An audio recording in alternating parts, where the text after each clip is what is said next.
In times when Mr. Harvey was too ill to record his broadcasts, he turned that Herculean task over to the creator and sole writer of the rest of the story, his son. Here's Paul Harvey Jr. Now, the rest of the story.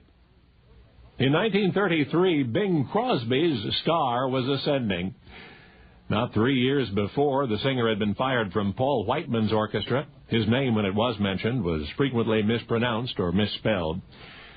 But then came the bit parts in Mack Sennett movies and a hit recording, I Surrender Dear, and a 29-week run at New York's Paramount Theater, and a contract with Paramount Pictures in Hollywood. And now, in 1933, Bing Crosby's career was a tiger by the tail. He was not booked in Baltimore that year, but passing through town, he paid a visit to Les Reese and Artie Dunn. Now, Les and Artie were two performer pals, a piano-voice duet. They were headlining at Lowe's Century Theater in town, where they also hosted an amateur talent contest one night a week. Anyway, Bing surprised Les and Artie in their dressing room about half an hour before the performance.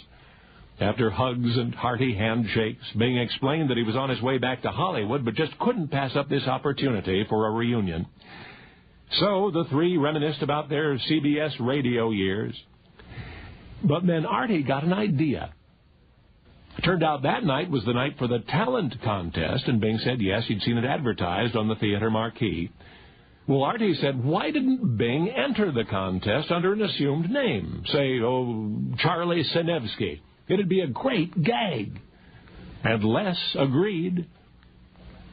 But Bing scratched his head. Wouldn't he be recognized? Well, so what, said Les and Artie. Whether or not the audience caught on, it would still be fun. So Bing's buddies went on stage and did their act, and soon it was time for the talent show. Bing was first at bat, introduced as Charlie Sinevsky, and apparently no one recognized him because the applause was mild. Then Bing, alias Charlie, sang. But at the conclusion of the first selection, the response was little more than before. And a second number was greeted with the same general apathy. So Bing walked off stage, tail between his legs. He, a pro, had struck out in an amateur contest. Next day he left Baltimore, having been hailed in that town as the forgettable Charlie Sinevsky. Surely in any subsequent year of Bing Crosby's incomparable career, he would have been recognized by any audience in the United States and greeted accordingly. In fact, by the end of 1934, he had become an established motion picture star and had also signed a weighty contract with newly formed Decca Records. But in 1933, Bing was at that pivot point between anonymity and celebrity, and that is the only logical explanation anyone can think of for what happened at Lowe's Century Theater. You see, Bing lost in that talent show to another young performer, a complete unknown, an untrained amateur. Just a boy from the audience who came forward that night and won, and was never heard from again. Oh, but we remember his prize-winning act. It was a singing impersonation of Bing Crosby. Only now, you know the rest of the story. And now, the rest of the story. It's hard for us to imagine Bing Crosby losing a talent contest. Wow. Today, most of us may only know him because of his Christmas carols, mainly White Christmas, but his became the most recognized voice and face in America and in many other parts of the world. I'm a huge fan of his road films with Bob Hope. Now, losing that amateur contest must have deflated his ego, but having the person win by performing an impersonation of him must have brought it back up. Maybe it balanced out in the end. In 2002, Michael and Kelly Flameau, I hope I'm pronouncing their name correctly, were house hunting when they were shown the house behind me. They loved its architectural style and its large backyard, so they bought it. Shortly after they moved in, they heard a pleasant noise coming from the street. They heard people singing. They looked out the windows and saw people facing the house and singing to it. Once the song was over, the crowd smiled, waved, and walked away. They were shocked. Now, had they paid a little more attention to the historical plaque embedded in the concrete steps leading to the house, they would have been aware that this was the birthplace of Bing Crosby. Now, this was just the first in a long line of tributes to the house that Michael and Kelly have experienced. The neighbors singing to the house is a weekly tradition.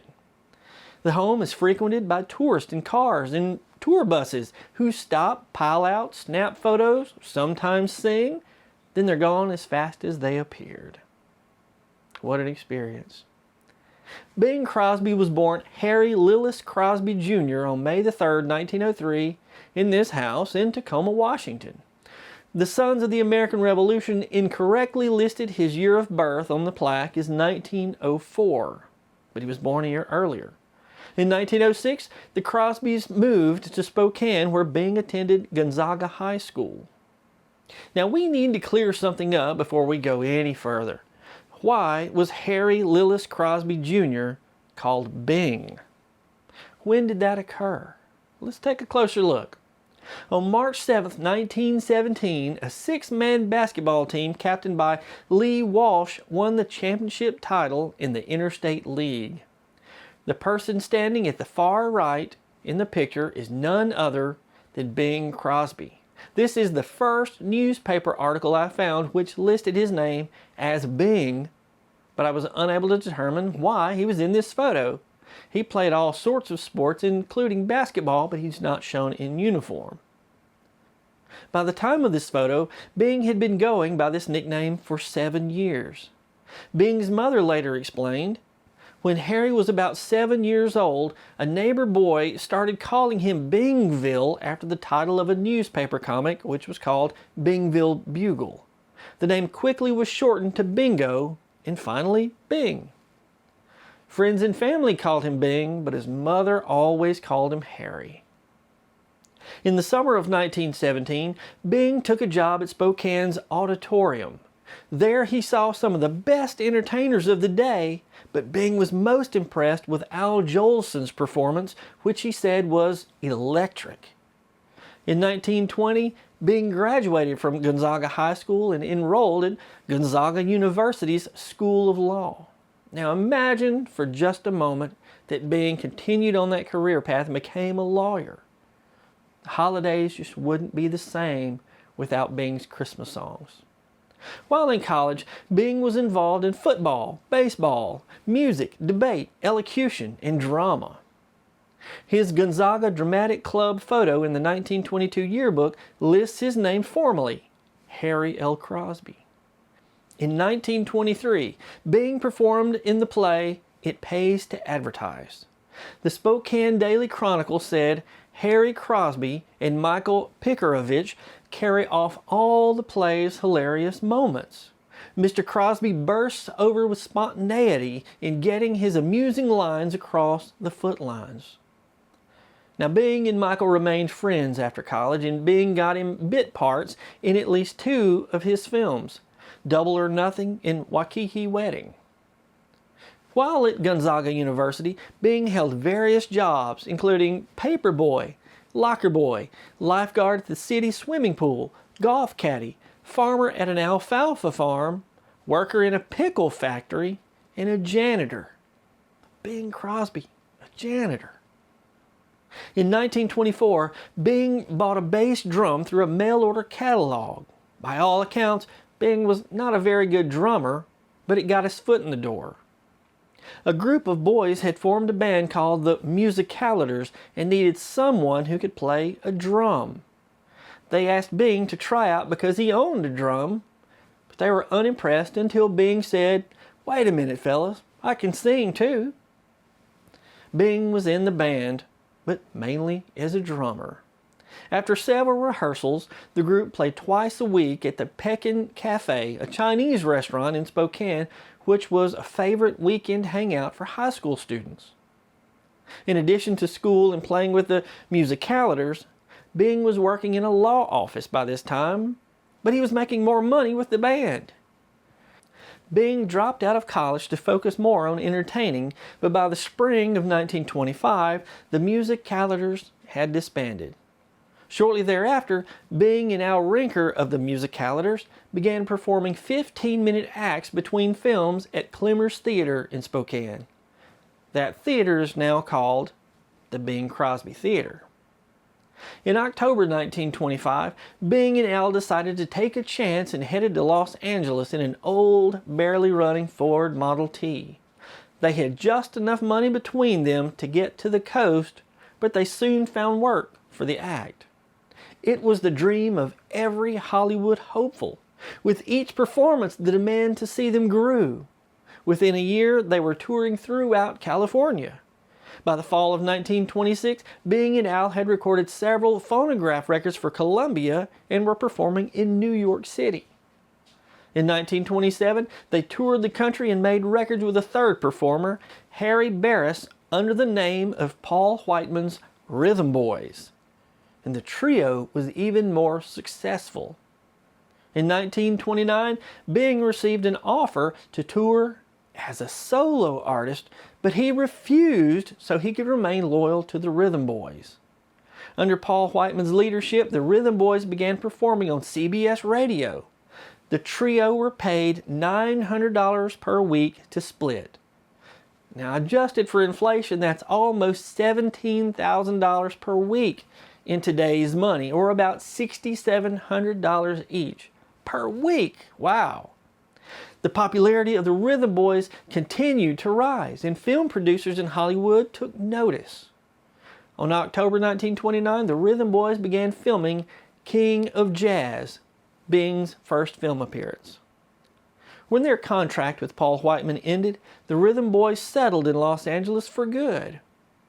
By July 1930, Bing was in much more demand as a solo artist than were the Rhythm Boys, but he remained loyal to them. By May 1931, the Rhythm Boys were winding down.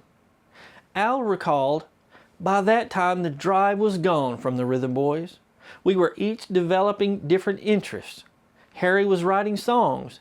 Bing was playing golf. I was becoming interested in the production end of the business. We felt the Rhythm Boys was a stage in our lives, and now it was over." Harry Barris appeared in 57 films between 1931 and 1950, 7 of which starred his friend Bing Crosby. Al Rinker had a successful career as a songwriter.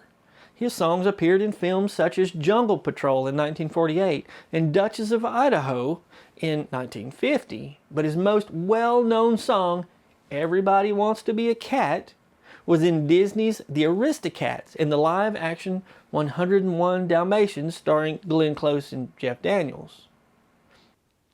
Bing Crosby appeared in over 100 films and television shows. He won an Oscar for the 1944 film Going My Way. He recorded over 1,600 songs. 41 of those songs reached the #1 position. According to Guinness World Records, at the time of his death in 1977, Bing was still the biggest selling recording star in history. Bing has 3 stars on the Hollywood Walk of Fame, 1 for recording, another for radio, and a 3rd for motion pictures. Bing went from losing in that talent contest where he impersonated himself. How do you lose a contest impersonating yourself? To having the most recognized voice and face in America, maybe even the world. And he remains one of my favorites. Now I want to take just a few moments to mention my new book called The Trap, The Untold Story of Henderson Jordan in the Final Pursuit of Bonnie and Clyde. While Bing Crosby was known throughout the country for his popular songs and movies, the gang commonly referred to as Bonnie and Clyde was known for its violent crime spree. Although hundreds of lawmen searched for the gang, Sheriff Henderson Jordan of my home parish tracked them down, set 3 traps for them, and led the posse which ended their crime spree in a hail of bullets. The 388-page hardcover book, which includes more than 900 footnotes, 115 photos, some of which have never been published before, comes out May 23, 2025, the 91st anniversary of the ambush. But you can pre-order a copy directly from me by scanning this QR code or by visiting hendersonjordan.com. The first 100 copies will be first day of printing, signed, numbered editions. And I hope you'll enjoy reading it as much as I enjoyed researching it. I'm Brad Dison. Thanks for watching. And now you know the rest of the story.